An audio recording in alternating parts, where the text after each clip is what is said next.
Planets begin as dense knots in a cloud of gas and dust, swirling around a young star. But how do they go from something like this to something like this?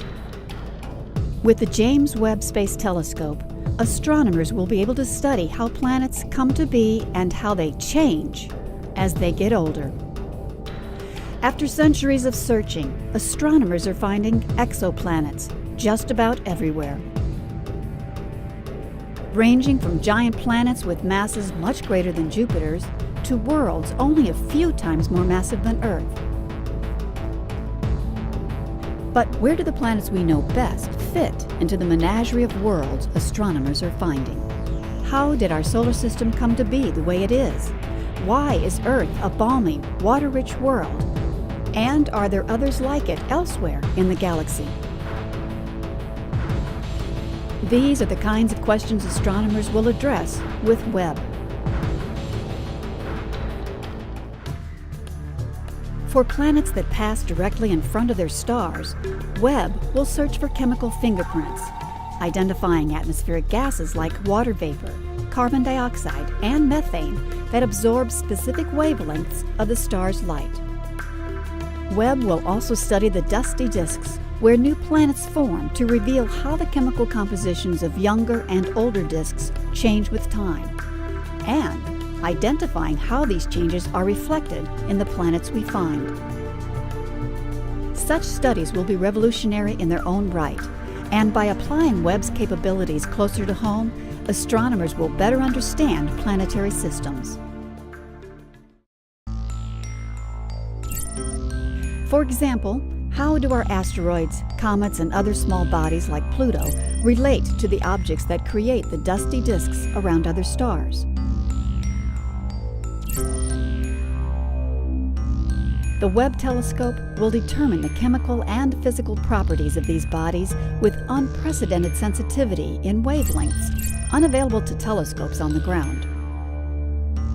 By learning more about the small bodies in our solar system, scientists will be able to address questions about the solar system's past and compare it to other planetary systems we find in similar phases of construction. For example, did Earth's oceans arrive by impacts with small icy bodies? If so, is the same process happening elsewhere? And can we find those locations?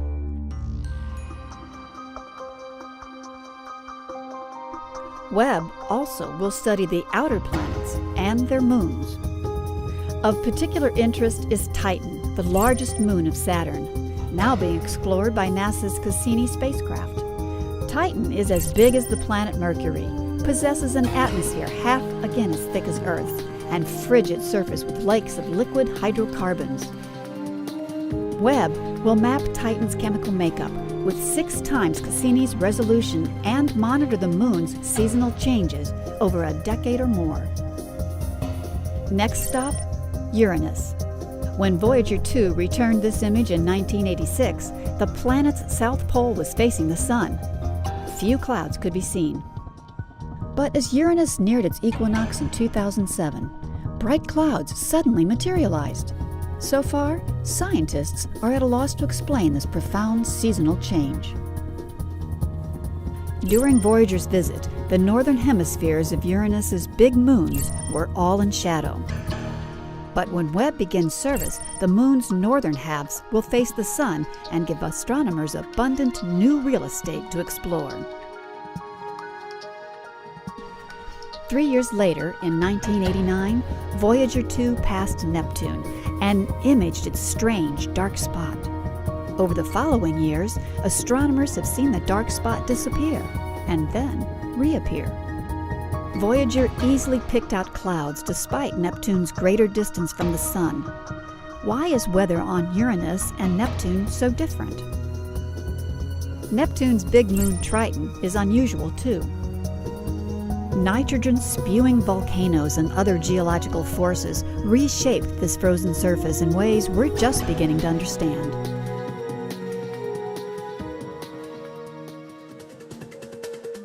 Comets, asteroids, the outer planets and their moons, and beyond them, the icy bodies of the Kuiper Belt. These objects provide us with the closest and most detailed look at how our own solar system evolved.